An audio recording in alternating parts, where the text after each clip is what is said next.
Now this upcoming full moon and eclipse is pretty interesting. And I say that because it's happening in the water sign of Pisces, which is a sign that rules over the dream realm and the subconscious. So if you haven't already tried this, definitely dream journal, especially leading up to this eclipse. And I say that because I think that you might be surprised at what comes up, especially if you set the intention for having illuminating dreams and remembering them. Hello friends, it's your girl Alina, and on this channel we talk all things alignment, ways to align with astrology, the moon, and most importantly, our intuition. And in this video, we'll be diving into this upcoming Pisces full moon and eclipse. We'll talk about the nature of this eclipse as the moon will be transiting Pisces, the top transits surrounding it, and of course, at the end, I'll offer some custom journal prompts so we can align together. And by the way, I'm so excited to mention that the 2025 Auraline Astrology Planners, my creation, will be going on sale October 6th. And I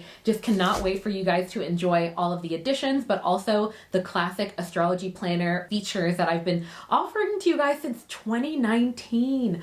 Auraline is my creation, and it's a planner that includes notifications for the top astrology events of the year, dedicated full and new moon journal prompts that you can actually use as you view these videos, and you can journal along, and just so much more. So I'm really excited about it. Be sure to get notified. Sign up to be notified in the description box. There'll be a link, and yeah. Now on September 17th or 18th, depending on your time zone, we'll have a full moon and eclipse happening at 25 degrees in the mutable water sign of Pisces. Now, as always, each lunation and really any astrological event will impact us all differently. So I always suggest for you to find out what house that this full moon will be falling in your natal chart so that you can more accurately predict what specific areas of your life will be most influenced at this time. So what I'll do is I'll start by showing you each sign and house that this moon will land in for you. And I always suggest checking for your rising sign, so you can pause to read that.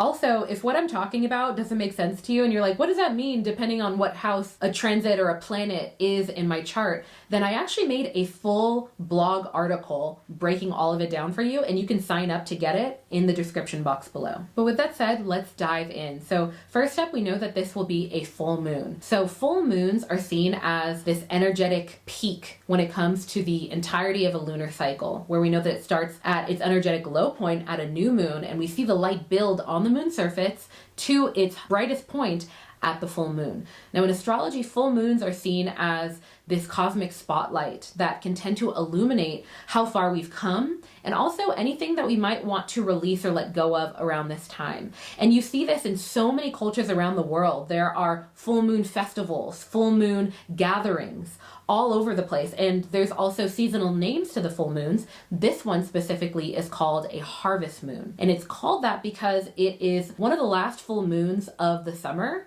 It's very close to the equinox. And so it's this cosmically tied sort of indicator to seasonal shifts here on Earth, specifically in the northern hemisphere, that indicates that it's time to harvest and reap what we have sown in the summertime. And I find that to be very interesting because from a seasonal perspective for us here in the northern hemisphere, a harvest moon can be just a fantastic time for reflecting on our summer as the season comes to a close, and really look at our harvest, look at what fruits have come and have ripened and matured from the seeds that we planted at the beginning of summer or in the springtime. So for you, were there any intentions or ideas, or maybe even like New Year's resolutions that maybe you set intentions for, or maybe there were certain actions you took this summer and you were like, I'm going to go down that path, and are there any results tied to those actions? It can be very helpful to reflect on these things because full moons are great times to celebrate. Harvest is about looking at the fruits of our labor, and that is what we see physically and literally with farmers as they look to the lunar cycles. Native Americans also look to the lunar cycles for this very reason, is for celebrating how far we've come. But as we see that the light wanes from the moon and it goes all the way down to the end of the lunar cycle in about 2 weeks to the next new moon, you can also look at things that you want to let go of and release. Because in astrology, a lot of people will do full moon rituals where they not only celebrate how far they've come, really amplifying those things and sort of bringing them down in the ether and really locking them into our reality in a lot of ways by celebrating, acknowledging, and fully embodying the gratitude for those things. But on the flip side to that, if there's anything that becomes clear for you as you look at your harvest, if there's anything that you don't like, through these reflections, you can more clearly see, it might become more apparent to you around the time of this Pisces full moon and eclipse, what isn't working for you. And it's through that reflection, listing those things out and getting clear on like why you want to let go of them, what that might look like as you step away from those things, whether they're people, places, environments. As the light wanes on the surface of the moon, going towards the end of the lunar cycle, so too can the energetic ties that you have to those things also wane along with it. And that's why in the R-Line astrology planners, there are dedicated full moon ritual pages, and they actually are perforated so you can tear them out and destroy them as a part of a lunar ritual if that interests you. Obviously, every month you might not feel this need, the strong need to like have a full-on ritual, but it can be very helpful, and I've noticed a potent difference in my life to take that time, whether it's every month or every lunar cycle, to reflect and celebrate how far you've come, but also pay attention to like, oh, okay, like I noticed this lesson that's been showing up for me. Maybe it's time for me to acknowledge it and process it a bit. Now, getting even more specific, this new moon happens in the water sign of Pisces, bringing in the energy of all things water, whether that be emotional release, processing, or healing. That means that this Pisces harvest moon will be offering us a powerful opportunity for prayers of healing, releasing what might be keeping us unhealed in a lot of ways, and holding space for that. And with Pisces ruling over the dream realm, this lunation is also a powerful time for things like dream journaling and paying attention to anything that your subconscious might be bringing up to your awareness at this time through intuitive downloads, or picking up on any patterns that you might notice keep showing up. And as with all full moons, with this Pisces full moon being in an opposition aspect with the sun, which is currently in Virgo, we're being called to strike a balance or embrace the duality between these two energies. Now, this is because all full moons form an opposition with the sun, which is what contributes to there often being this higher level of sometimes tension around this time. But it's that very tension that can often be the healthy discomfort that we might need in order to move forward in life and take action. So with this opposition, we see that the moon, the closest astral body that we have to the earth, that impacts our emotions and intuition and our inner world, having this tension with the sun, our central star, that impacts our ego, how we present ourselves to the world, and how we distinguish ourselves from others. Having this opposition, we're being called to strike this balance between the sun's Virgo energy of holding things together, maintaining order, and being a bit of a perfectionist in certain areas of our life, and the moon's more Piscean energy of letting things go, holding space for what our emotions and our intuition are highlighting for us, even if it's inconvenient to keeping up the norm or the structures. And so we're invited to hold space for what it looks like to do both things, to hold space for our emotions and our intuition and our downloads, while also exploring what leaves us feeling balanced without too much restriction. And with this being a partial lunar eclipse, as many of you already know, eclipses in general are considered to be amplified versions of full and new moons. And so because we already know on a foundational level, full moons are this opportunity for celebration, but they also can be this potent sort of cosmic gateway for closing old things, like closing the chapter on old things, closing the door on old things, letting things go energetically, breaking energetic ties in a lot of ways. Y'all, when I tell you, there have been eclipses where I set the intention of like, you know what, get anything out of my life that is causing me issues, or that's causing me X, Y, and Z, or that's causing these things that I don't want. And magically, I was not speaking to certain people. Like, I was like shocked. I'm like, oh my gosh, we're not talking. I'm not reaching out. They're not reaching out. Like, whoa, this is happening. And it was just so fascinating how blatant it was. It's very fascinating, but all that to say, this being an eclipse indicates that this is a very potent cosmic doorway for closing doors, letting go of anything that does not serve you when it comes to holding space for your intuition, when it comes to listening to your subconscious, when it comes to what leaves you feeling balanced, what allows you to nourish yourself and also nourish others around you, serve others, while also holding space for these messages and these downloads and these observations that are coming up for you. What does that look like to balance that, and what might be hindering that? And if as I say that, there are very clear things that pop up in your mind that you're like, I'm ready. I'm so ready to figure out how to let go of that. This full moon is a potent opportunity for you. And if you feel like, you know what, I really have been honing my intuition, you know, over the summer, I actually have been making these connections, or over the summer, I have been finding this balance. This full moon is a potent time to celebrate those things, to really sit in gratitude. Because as many of you already know, when we hold space for those things, that's how we attract more of it, for better or for worse. So this is just a really beautiful doorway in a lot of ways that can be very telling, very illuminating, but also very healing if you're open to it. Also, if you'd like an outline of this and future astrology forecast videos automatically emailed to you directly to your inbox, then be sure to sign up for my astrology newsletter that I like to call the Align newsletter. You can sign up in the description box below. Okay, to give more context to this full moon, let's talk about top transits. And the first one is that we will see Mercury in Virgo opposing Saturn in Pisces. What we usually see with this type of transit is that it can tend to make it so it feels like everything is a little bit easier said than done. Now, this is the type of transit that can tend to bring out situations that can make you ask yourself, can I really do these things that I promised that I would do today?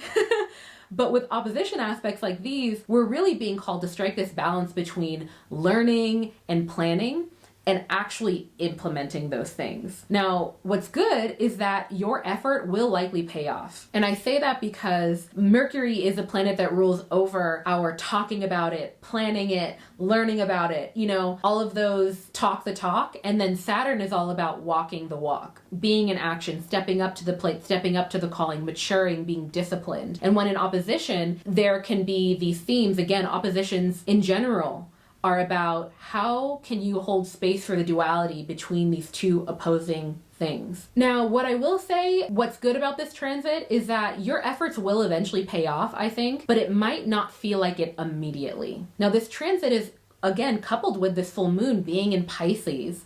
It'll really be spotlighting the power of accepting what is and also accepting our own limitations sometimes. So this can be a pretty potent time for considering if what you're pushing really hard on is actually worth it, or if it could be really helpful to pause and process before immediately doing something. Next up, during this full moon and eclipse, we'll see that the moon will be sextiling with Uranus, which is currently in Taurus. Now, this transit can make for a pretty fruitful time to act on your intuition, your downloads, and really any new ideas that arise. And I say this because Uranus, the planet of change and sudden shifts, will be having a more acute influence on our perspectives when it's interacting with the moon. And I think that it'll be really working together to welcome in some new paradigm shifts that really spark within us new and different approaches to things. And what comes to mind when I say that is that saying, you can't expect different results when you're putting in the same actions. You have to put in different actions for different results. And really sticking to that fundamental truth can really simplify a lot of things, especially if anything comes up for you around this time that's being spotlighted, where you're like, nothing is changing. Put that on your wall, y'all. That's something that I really need to put on my walls. Different actions breed different results. Where have you been approaching things in the same way over and over again? This union with Uranus that the moon will be doing, I think, will definitely be highlighting these inner changes. Another reason why I think that it will specifically be more inner changes and shifts in our perspective that come about is because Uranus is currently retrograde. And as many of you already know, an overarching theme with all retrogrades is that there tends to be this inward shift where a lot of the things that the planet in retrograde rules over that we usually notice in outward ways, we see manifest in outward ways, they tend to manifest as things maybe outwardly that prompt more of an inner change and an inner shift. And we know that Uranus is all about these shifts and changes that sometimes might be sudden. And so I think that there's a higher likelihood that there will be, with Uranus coming together with this eclipse that's a full moon, that this is this cosmic spotlight, there will likely be perspective shifts. And by the way, if you have been enjoying what you see in this video, if it's been helpful to you, then the number one way you can support my work is just hitting the like button, subscribing, and hitting the bell notification if you want to be notified as soon as these videos come up. It's the number one way to support me, so thank you in advance. Now, in terms of any intention setting or rituals or things to focus on around the time of this new moon, setting intentions around and reflecting on Piscean themes involving your relationship with things like escapism, coping mechanism, building bridges between your conscious awareness and the unconscious, the intuition, things like that can be very helpful around this time. And because it's a full moon, again, looking at anything that pulls you away from those things, pulls you away from your relationship with your subconscious, with your intuition, with your deeper rooted observations that sometimes maybe aren't always convenient to the status quo, but they are your truth. Looking at those things and what it looks like to either restructure that relationship so that you can hold space in a healthy way for how you truly feel, or maybe it's time to release some sort of energetic tie there that might be limiting you. And I said this before, and I'll say it again, Pisces rules over the dream realm and the subconscious. And our dreams really allow for our subconscious to speak. So definitely look into dream journaling, y'all. All right, next up, let's dive into these custom full moon and eclipse Pisces journal prompts. If you have your Auraline astrology planner, you can flip over to the dedicated Pisces harvest full moon journal prompt area, and you can write all of this out. It'll be within the September section of your planner. When was the last time you noticed that your intuition turned out to be right? Did it involve people, environments, or actions? What has been an energy suck to you or energy vampire to you that you only realized it was until it was gone? And finally, is there anything that you're ready to release during this full moon? This can look like limiting beliefs, habits, patterns, people, or environments, anything that no longer serves you. And if there's nothing that comes to mind, then that's okay too. Okay, y'all, I hope that you enjoyed those journal prompts. Next, I'm going to answer one or two of them to catch you up on my life, I guess, talk to you a little bit as a human, and spark some conversation. Now, I would love for any of y'all to comment if you have this experience, but to answer the first journal prompt of when was the last time your intuition was right, I feel like this has happened so much in my life. I think it comes from hypervigilance in a lot of ways. Like, I think a part of it is intuition, and a part of it is just like developing my pattern recognition with people. I don't know, but there have just been so many times where I end up hearing that something happens with an associate or somebody I know that really reveals their character in a way that completely confirms what I immediately felt from them, like immediately as soon as I met them.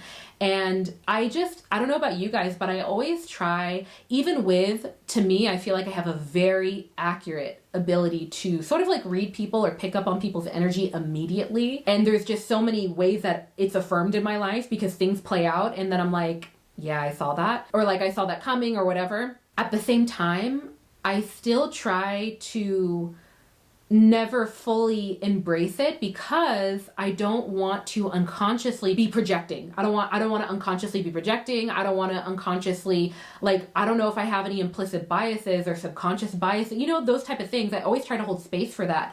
And I always try to navigate that because that's something that I really don't want to do unconsciously. You know what I mean? And I think that it really also speaks to one of the reasons why in so many mystery schools or courses or apprenticeship type things, when it comes to your spiritual journey or developing your skills, when it comes to honing your intuition and your spiritual abilities, there's so much shadow work.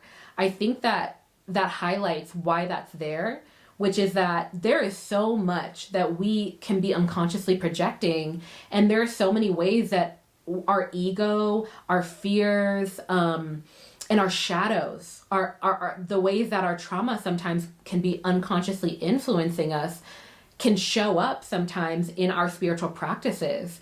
And it speaks to the importance of shadow work, of reflecting on things that we try to push down, that maybe we feel ashamed of, embarrassed of, that we feel like we need to control or hide aspects of ourselves in order to be accepted by the world, or XYZ. Also acknowledging and processing our trauma in ways that it consciously, unconsciously has influenced our behavior. And so anyway, it's just a thought that I had, because I have a lot of mutable aspects of my chart, but a lot of signs that are very deep when it comes to the deep waters of spirituality and intuition and things like that. And I identify with so much of it. And I work to navigate that in my life. But I don't know about you guys. This is the last thing I'll say. Again, you know, stream of consciousness part of the video, y'all. This is the last thing I'll say is, when I was younger, I second guessed it way too much. I was giving people the benefit of the doubt way too much when I would immediately have these, in retrospect, incredibly accurate, intuitive, immediate observations and energy pickups of these people. I would, like, I gave it too much, where I empathized too much, you know, like that whole thing of like, I don't identify as an empath, of having almost too much empathy to the point that you let people walk all over you. And I've grown from that in a lot of ways, but I'm still trying to balance it, because it's like, you want to give people the benefit of the doubt and hold space and empathize with, like, okay, I pick up on this energy, but I also pick up on the fact that, like, maybe they're coming from trauma, or maybe they're coming from X, Y, and Z. But now I'm at a point of like, yeah, even if they're coming from that, it doesn't justify the harm they might cause, or it doesn't justify X, Y. You know what I mean? It's just, oh my gosh, it's just, I love talking about this stuff with my girlfriends, with my friends in general, because it's like having this superpower, but also not wanting to make sure that you're using it ethically, if that makes sense. Does that make sense? Yeah. Man, I didn't even get to talk about dream journals, intuitive dreams. That's a whole other video if you guys want to talk about that. I made a video about it years ago, but that's another aspect of this Piscean full moon that I think will show up for a lot of us, is really fascinating dreams, premonition type dreams. That's a whole other conversation that is so fun to talk about. But I will see y'all in the next one. Again, don't forget the 2025 Aura-Line Astrology Planners come out October 6th. Oh my gosh. All that to say, if you want to be the first to know about it and be reminded, then sign up to be notified in the video description. But until then, until next time, I will see y'all later. And I'm sending you my love. And I'll wrap this up with my favorite quote, which is, be gentle with yourself, because life is about the journey, not the destination. Okay, peace, y'all.